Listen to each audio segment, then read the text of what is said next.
Welcome back. You're watching Storyboard. We always love to speak about new books on the industry, and this time round we are talking about a book launched this week, The Making of Star India. Vanita Kohli-Khandekar tells us the thrilling story of Indian television through its most notable protagonist, Star TV. What is this new book all about? Let's find out from the author herself.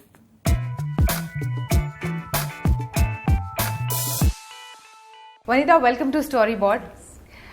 You know, I've always loved your books. I have always loved the research that you put in behind your books. And every time you come up with a new book on something to do with media and the TV industry or the media industry, this time you chose to write about Star TV. Why did you decide to write this book? The actual reasons why the book happened was lots of coincidences, but essentially my literary agent and I were throwing ideas around, and one of the things which I suggested was Star, and he immediately grabbed it and he says we should do it. The reason I suggested Star was, there are two reasons. One, if you remember, Star came to India somewhere late in 1991. There was no media market in India. There was only newspapers, Doordarshan, and CNN had just come in because of the Gulf War. So when Star came in, it was a totally virgin media market. When Murdoch bought it, and he paid a lot of money, he paid about $870 million to buy this company. Everybody was like, why are you investing in India and in China, you know, these markets, who's going to watch TV here? But he proved and he showcased, I mean, his success or Star's success over 9 years. They didn't have any success for 9 years. They kept at it. They kept localizing. They did Channel V. They did Star News. They had a completely local management. They kept at it till they hit KBC. And when they hit KBC is when suddenly you should have seen the coverage in 2000. What the coverage that India got and the interest and attention India got from investors, analysts and media across the world. So to my mind, Star showcased the potential of India's media market to the world. That was the first. And remember, we are not talking about a developed market, because you and I are sitting in a market with full internet coverage. We are talking about 1 billion mobile phones. We are talking about everybody has a TV and everybody has... We are talking about a market where none of this was there. I don't know how old you were in 1991, but none of this was there. And I grew up in that market. So we used to wait for the movie on Sundays. I mean, that was the kind of media market we were. So one of that, and secondly, because of the way Star is built, it's a very, very entrepreneurial company which localized and dug its heels in and localized. And I like that particular part of its DNA. That's what makes it so uniquely Indian, even though it's a foreign company. It said, no, we will do it the Indian way, with local management, with local program. See, you have Disney, Viacom, Warner. Everybody has tried TV in India. Not all of them worked. Star was the only foreign broadcaster which worked to begin with, and then of course Sony came in, and then Viacom got it right with colors, etc. But that was much, that was like 15-20 years after Star. So, there was a lesson there for foreign companies. Yeah. So, as you say, and even in the book you have mentioned how uniquely localized Star's content was when, they came to India. So, from creating illustrious properties like Kaun Banega Crorepati, to Kyunki Saas Bhi Kabhi Bahu Thi, to Kahani Ghar Ghar Ki, to, creating a property like the Pro Kabaddi League, to, probably owning IPL. What, according to you, has been the biggest turning point as far as properties is concerned in Star's journey so far? The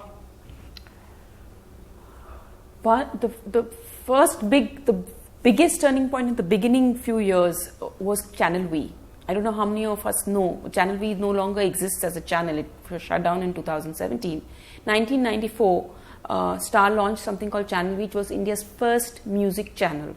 It was totally an Indian music channel, and they started this whole... Now, of course, we take it for granted, we have VJs and RJs and this and that.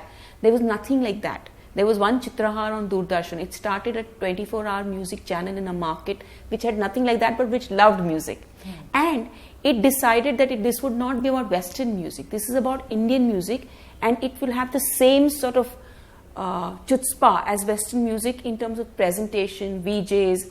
So it invented the whole English thing There's nothing called English, the mixture of Hindi and English, which we now speak very easily. There's nothing like that. It was just lingo that they picked up from youngsters and put it up there. So that is the first time I think Hong Kong and New York noticed, oh, we have something which is working in India. Hong Kong was the regional office and New York was the head office for News Corp. And in fact, after that, there was a meeting in Hong Kong where Rupert came down and he met with the local team, and he got a real sense that, you know, there is some creative robustness, and that was, I think, the first big turning point. The second one was Star News, and then of course KBC is well documented. There's an entire chapter in the book on KBC. Okay, so Star's journey interestingly takes us from Australia to Hong Kong to New York, as you just mentioned, to India. How much time did you spend on the research, navigating through all these geographies, through different leaders who have, stirred Star's journey so far?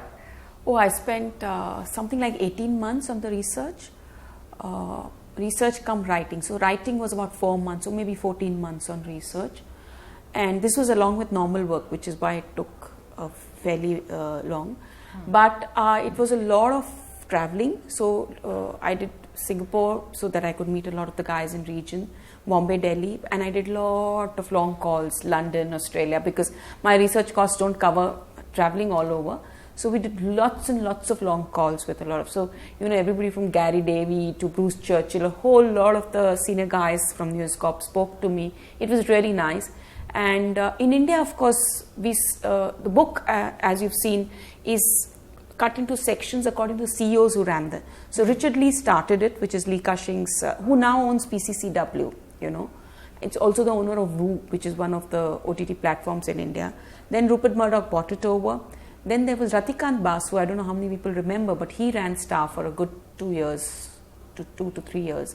Then there was Peter Mukherjee, who had a very successful run for about 6-7 years. Then came Uday Shankar, who still runs the company. So. Okay, so interestingly, you've spoken about contribution of Star's many leaders, including Peter Mukherjee, including Uday Shankar. Can you tell us a bit more about their time at Star and how did it reflect upon the content strategy, the overall strategy, the aggression, the way in which channel approached or the network approached things and issues and it's a very, very good question. And I always say about this book that this is not just a book about Star, but it's a book of the story of India's media industry and its broadcasting industry. Because what you're asking me, every CEO took decisions based on the shape of the market then. So you cannot say that if Ratikant Basu took serials from Doordarshan, why did he do that? That's so silly. But at that time, that was a very smart move because all the most successful shows were running on Doordarshan. Doordarshan did not own the copyright. So he just went after those producers and picked up those shows. The strategy worked to some extent, did not work to some extent. He launched Star News, which worked very well. But it was a mix. So if the decisions he took were great for that time. Or the decisions, let's say, Peter Mukherjee took. Peter Mukherjee was an ad sales guy. He didn't get involved with the content side. But he just knew, Peter, I think, had the best people sense. He just hired the best team. I mean, look at all his hirees. They are all CEOs across the media industry today. Raj Nayak, Samir Nair, Ajay Vidyasagar is the head of YouTube in Google. Tony De Silva headed Sun Direct. I mean, dozens and dozens of his managers are now CEOs across the board. So he just was fantastic at picking up talent and letting them run. And that's how KBC happened, that because it was a team which was given a lot of leeway. And Uday has his own vision for this company in terms of scale and in terms of what he wants it to achieve. And Uday has also come at a more competitive and very different time in the company's history. So they all come with their style, and they come at a particular point in that company's life. So both have to be contextualized. So as an author, what is it about the Star's journey that you find the most gripping? How invested they are, and when I say invested, it's not about money. How invested they are in this market. I've rarely seen, and I've done a lot of work across MNCs, I've rarely seen foreign, a Levers, a P&G, yes. I've rarely seen MNCs which may be treated well or badly or whatever, but they remained invested, and not just in money terms, in terms of people, in terms of engagement, in terms of saying, okay, what does this market want? How can I develop it? And of course, how can I make money from it? But how can I make money from it? By serving this market better. I like that about them. I like their entrepreneurial spirit. Though I don't know how much of that transfers to Disney is a big question mark, which we'll have to see. All right, thank you so much. Thanks for speaking to us. Thank you so much, ma'am. Thank you for calling. With that, it's a wrap on Storyboard this week. You can catch all of our content on Facebook, Twitter and YouTube. Thanks for watching, and we'll be back same time next week. See you soon.